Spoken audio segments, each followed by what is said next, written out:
Dear students, अब मैं आपको केस सेकंड के कुछ और एग्जांपल्स बताने जा रहा हूँ जो कि मॉलिक्यूलर स्ट्रक्चर के ऊपर ही बेस्ड है। और ये स्ट्रक्चर क्या है, ये मॉलिक्यूल्स कौन से हैं। जैसे मैं CaOCl2 ले रहा हूँ और इस मॉलिक्यूल का नाम है कैल्शियम ऑक्सीक्लोराइड है, ये मॉलिक्यूल है। और इस मॉलिक्यूल में क्लोरीन के दोनों एटम का ऑक्सीडेशन नंबर फाइंड आउट करना है। अगर मैं क्लोरीन के दोनों एटम का नॉर्मल मेथड से ऑक्सीडेशन स्टेट फाइंड आउट करूं तो ऑक्सीजन के एक एटम का ऑक्सीडेशन स्टेट -2 होगा और कैल्शियम के एक एटम का ऑक्सीडेशन स्टेट +2 होगा। तो देखिए, इसका -2 हो गया, इसका +2 हो गया। -2 और +2 मिलकर क्या होंगे, 0 हो जाएंगे। 0 इक्वल टू उधर जाएगा तो 0 ही रहेगा। और Cl2 के लिए 2x माना है तो x इक्वल टू 0/2 करेंगे तो ये क्लोरीन का ऑक्सीडेशन स्टेट कितना आ रहा है, इस क्लोरीन का ऑक्सीडेशन नंबर 0 आ जा रहा है। ये देखिए 0 है, 0 आ जा रहा है। अब ये ऑक्सीडेशन स्टेट क्लोरीन का 0 क्या पॉसिबल है क्या यहाँ पर, आइए देखते हैं। ये इतना पॉपुलर क्वेश्चन है कि नीट और जेईई के एग्जाम्स में मल्टीपल टाइम्स आ चुका है। आप PYQ क्वेश्चन देख सकते हो। इसका स्ट्रक्चर हम लोग को बनाना पड़ेगा। देखिए स्ट्रक्चर कैसे बनाते हैं। कैल्शियम है, ये ऑक्सीजन, एक क्लोरीन किसके साथ कनेक्टेड है, ऑक्सीजन के साथ। और दूसरा क्लोरीन एटम कैसे कनेक्टेड है, कैल्शियम के साथ डायरेक्टली कनेक्टेड है। अब अगर यहाँ पे हम लोग देखते हैं तो क्लोरीन और ऑक्सीजन में इलेक्ट्रोनेगेटिविटी किसकी अधिक है, ऑक्सीजन की है। तो क्लोरीन जो एक इलेक्ट्रॉन ऑक्सीजन को देगा क्योंकि कैसे कनेक्टेड है, सिंगल कोवेलेंट बॉन्ड से। अब कैल्शियम और क्लोरीन में किसकी इलेक्ट्रोनेगेटिविटी अधिक है, क्लोरीन की है, कैल्शियम की कम है, तो क्लोरीन एक इलेक्ट्रॉन लेगा। तो वो क्लोरीन एटम जो कि ऑक्सीजन के साथ बॉन्डेड है उसका ऑक्सीडेशन नंबर +1 होगा।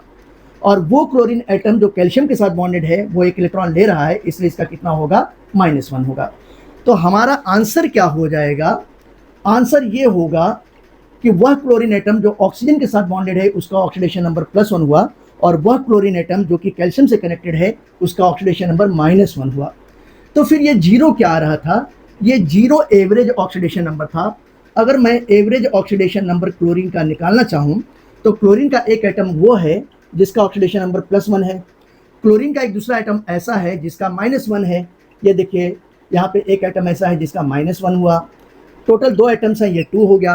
+1 -1 कितना हो जाएगा, 0। 0/2 करेंगे तो कितना होगा, 0। तो ये जो 0 आया था ये कैसा था, एवरेज ऑक्सीडेशन नंबर था। आप गलत मत कीजिएगा, याद रखिएगा आंसर हमारा क्या होगा, +1 और -1। +1 उस एटम का जो ऑक्सीजन के साथ कनेक्टेड है और -1 उस एटम का जो कि कैल्शियम के साथ कनेक्टेड है। अब आइए एक दूसरा एग्जाम्पल लेते हैं। और ये दूसरा एग्जाम्पल क्या है, ये है CrO5। इसको कहते हैं क्रोमियम पेंटा ऑक्साइड। ये अब CrO5 का अगर हम लोग नॉर्मल मेथड से ऑक्सीडेशन स्टेट निकालते हैं तो इस क्रोमियम का ऑक्सीडेशन स्टेट कितना आएगा, +10। कैसे, CrO5 = 0, ऑक्सीजन के एक एटम का -2 तो 5 एटम्स का कितना होगा, -10। -10 इक्वल टू उधर जाएगा तो क्या होगा, +10। यानी कि क्रोमियम का ऑक्सीडेशन स्टेट कितना आ रहा है, +10 आ रहा है। अब देखने से तो ये समझ में आ रहा है कि फ्रैक्शन में नहीं है, होल नंबर के फॉर्म में है, तो +10 पॉसिबल होगा। लेकिन +10 पॉसिबल नहीं हो सकता है। क्यों पॉसिबल नहीं हो सकता है, क्योंकि क्रोमियम मैक्सिमम 5 कोवेलेंट बॉन्ड बनाएगा, 6 कोवेलेंट बॉन्ड बनाएगा। अगर जो 6 कोवेलेंट बॉन्ड बनाएगा तो ऐसी कंडीशन में +6 होगा। अगर 5 कोवेलेंट बॉन्ड बनाएगा तो ऐसी कंडीशन में कितना होगा, +5 होगा। आइए देखते हैं। अगर मैं इस क्रोमियम की बात करता हूं तो क्रोमियम का एटॉमिक नंबर 24 होता है। जब क्रोमियम का एटॉमिक नंबर 24 होता है तो ऐसे कंडीशंस में आप देखोगे इसका इलेक्ट्रॉनिक कॉन्फ़िगरेशन करने पर ये 1s2 2s2 2p6 हो गया। ये देखिए 3s2 3p6 हो गया। यह अबाउट रूल को फॉलो नहीं करता है, इसलिए 4s1 और 3d5 हो गया। तो यहाँ पर देखेंगे तो हाफ फील्ड ऑर्बिटल टोटल कितने हैं, d में 5 हैं और s में कितने हैं, 1 हैं। तो टोटल जो हाफ फील्ड ऑर्बिटल 6 हैं। अगर टोटल हाफ फील्ड ऑर्बिटल 6 हैं तो ये 6 कोवेलेंट बॉन्ड बनाएगा और ये मैक्सिमम +6 ऑक्सीडेशन स्टेट शो करेगा। +10 वाला कॉन्सेप्ट ये बिल्कुल गलत कॉन्सेप्ट है, रॉन्ग कॉन्सेप्ट है। तो इसका मैक्सिमम जो है अनपेयर्ड इलेक्ट्रॉन कितने हैं, 6 हैं। तो मैक्सिमम ऑक्सीडेशन नंबर इसका +6 हो सकता है, +6 से ज़्यादा हो ही नहीं सकता है। अब ऐसी कंडीशन में हम लोग क्या करेंगे, इसका स्ट्रक्चर फिर से ड्रॉ करेंगे। आइए देखते हैं स्ट्रक्चर से। ये क्रोमियम है, इस क्रोमियम के साथ यहाँ पे देखिए ये ऑक्सीजन है, यहाँ पर देखिए ये ऑक्सीजन है, ये यहाँ पर इस तरीके से क्रोमियम के साथ ऑक्सीजन है, क्रोमियम के साथ ऑक्सीजन है और ये ऑक्सीजन इस तरीके से कनेक्टेड है और एक ऑक्सीजन क्रोमियम के साथ डबल कोवेलेंट बॉन्ड से कनेक्टेड है। अब यहाँ पे आप देखेंगे तो इसके केस में जब oxygen oxygen single covalent bond से कनेक्टेड होते हैं तो इसको कहा जाता है पर ऑक्साइड बॉन्ड कहा जाता है। This is called as the peroxide bond या पर ऑक्साइड लिंकेज। और ये वाला भी जो क्या है, this is also called as the peroxide linkage या पर ऑक्साइड बॉन्ड कहेंगे। जब भी ऑक्सीजन ऑक्सीजन एक दूसरे से सिंगल कोवेलेंट बॉन्ड से कनेक्टेड होते हैं ये पर ऑक्साइड बॉन्ड ही कहलाता है। अब इसके केस में अगर आप देखो तो क्रोमियम के कंपेयर में ऑक्सीजन की इलेक्ट्रोनेगेटिविटी अधिक है, तो क्रोमियम एक इलेक्ट्रॉन इस ऑक्सीजन को देगा, इसको देगा। क्रोमियम के कंपेयर में ऑक्सीजन की इलेक्ट्रोनेगेटिविटी अधिक है, तो इसको एक इलेक्ट्रॉन देगा, एक इसको देगा, क्योंकि सिंगल कोवेलेंट बॉन्ड है। अब ये ऑक्सीजन क्रोमियम के साथ डबल कोवेलेंट बॉन्ड से कनेक्टेड है, इसलिए इसको कितने इलेक्ट्रॉन देगा, 2 इलेक्ट्रॉन।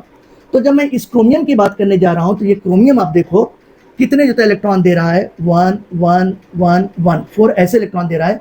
तो +1 +1 +1 +1 और 2 इलेक्ट्रॉन इस ऑक्सीजन को दे रहा है, तो ये +2 हो गया। तो टोटल कितना हो गया, 6 हो गया। इसका ऑक्सीडेशन नंबर कितना होगा, +6 हो जाएगा।